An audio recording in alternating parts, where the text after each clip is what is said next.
So our second look at complex numbers, as I say, we're going to start with the Moivre's theorem. And there it is in all its glory, and it's actually something you already know when you look at it closely. Because all this is saying is, when you raise a complex number to the power of n, we multiply the argument by n. That's really all it is. Because you see cos theta plus I sine theta to the power of n is cos n theta plus I sine n theta. But de Moivre just formalised it into a theorem. And of course, de Moivre only did it when the modulus was 1. But it's easy enough to extend it through, because if we put the modulus there as well, obviously r raised to the power of n, you get r to the power of n, so the modulus becomes r to the power of n. So we can use it for other complex numbers as well, not just ones that have a modulus of 1. So 1 minus I to the power of 5, we want to work that out. Now, of course, we could expand the whole thing out in clique terms because 5's not that big a number. But obviously, if that number gets bigger and bigger and bigger, the expansion becomes longer and longer and longer to do. So let's put it into mod arg form. The modulus would be the square root of 2. The argument of that one is minus pi on 4. So we're saying root 2 cis minus pi on 4 to the power of 5. Root 2 will be to the power of 5, but the argument we will multiply. It'll be minus 5 pi on 4. Root 2 to the power of 5 is 4 root 2, but you'll notice I've changed the angle to get it into that principal argument of being in between pi and minus pi. So if it's your final answer, then you put it into principal argument. If it's just a thing you're working with, you don't need to, because obviously the cosine of minus 5 pi on 4 will give you the same answer as the cosine of 3 pi on 4. So it just depends. It's your final answer, yep, put it in the principal argument. But let's work it out. So now we can expand it out and say, well, that's 4 root 2 the cosine of 3 pi on 4 plus I sine 3 pi on 4. We can work those ones out. They're nice exact values. And multiply out, and there's our answer.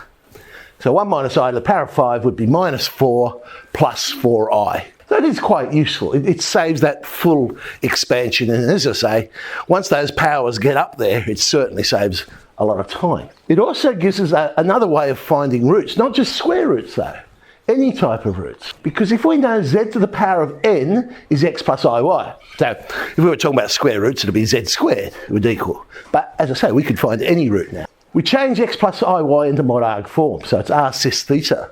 Z then would become the nth root of r. Now here's the interesting thing. De Moivre's theorem was only proven at the time for positive integers. But it actually turns out it doesn't matter.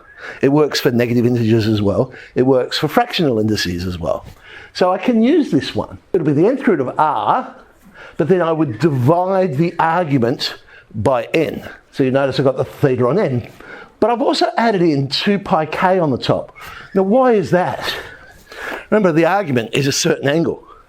I could add 2 pi on and I'm still in the same spot. And then I could add another 2 pi on and so on and so on and so on. So if I was finding the square root, I would actually like 2 answers, not 1. So I create this formula of 2 pi k. I can have multiples of 2 pi plus theta on the top there, not just theta. And then all I have to do is substitute in numbers. So I'll start with k equals 0, that'll give me one solution. K equals 1 would give me the next solution. And however many I need, so going up to n minus 1, because there will always be n solutions, will create or generate all the possible answers. Little trick, doesn't have to be 0, 1 and so on, just has to be consecutive numbers. So if you know that the coefficients are real, therefore the solutions will be in conjugate pairs, you can save time by actually doing something like this. Sub in 0, get your first answer, but then go plus or minus 1, plus or minus 2, because the plus or minus will give us the conjugates, because we know the arguments are the negative of each other. But I mean, you can do that any time you like. It's really only when the coefficients are real that it's going to save you time. So let's find the square root of 4i then. Now we have a technique, but let's use de Moivre's now and see how it works. 4i I could write as 4 cis pi on 2. So z would be 2 cis, square root of 4 is 2, 2 pi k plus pi on 2, over 2. I only need 2 solutions, 2 consecutive solutions, so 0 and then 1. Sub in 0, I get 2 cis pi on 4. Sub in 1, I get 2 cis 5 pi on 4. Notice I didn't put it back into the principal argument because I'm going to carry on working with it. So as I say, the cos of 5 pi on 4 would give me the same answer as the cos of minus 3 pi on 4. So I didn't worry about changing it. We get two lots of 1 on root 2 plus 1 on root 2i, and two lots of minus 1 on root 2 minus 1 root 2i. There are our two square roots of 4i. Root 2 plus root 2i minus root 2 minus root 2i. The other way you could do it, just find the first one. There it is up there, 2 cis pi on 4.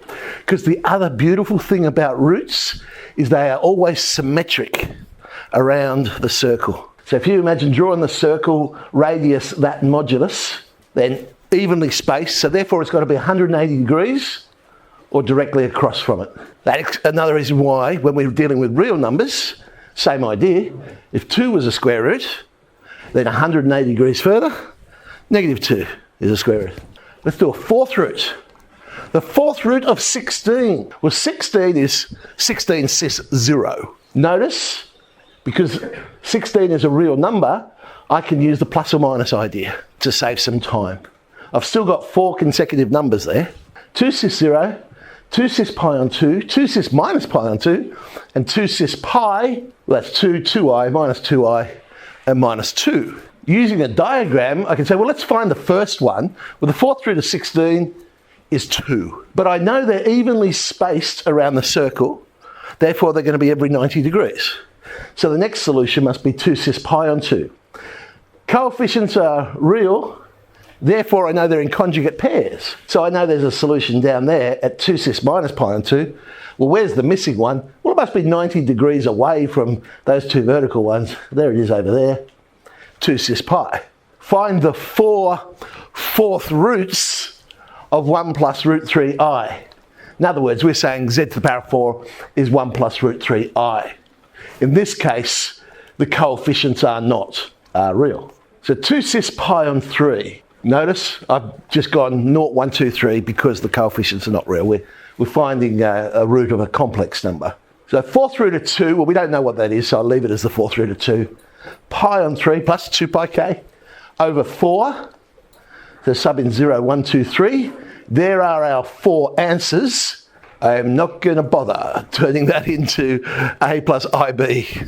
If you're leaving it in mod arg form, then I need to change those ones into the principal argument. So 13 pi on 12 becomes minus 11 pi on 12, and 19 pi on 12 becomes minus 5 pi on 12.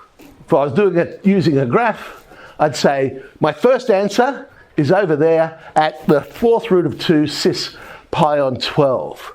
But there's 4 of them, so I know the next one must be 90 degrees or pi on 2 away. Fourth root of 2 cis 7 pi on 12, then another 90 degrees, there's minus 11 pi on 12, another 90 degrees, minus 5 pi on 12. Look, they all lie on the circle. It also explains when you're finding the cube root of a number, we're used to just dealing with real numbers so we get one answer. But there's actually 3. It's just that one of them is on the real axis, the next one must be 120 degrees away, so it's not on the real axis, it's an imaginary number, or a complex number. Then the next one's another 120. So 2 of the solutions don't lie on the real axis. So that's why when we said what's the cube root of a number, we usually just give one answer. That'll do us for today.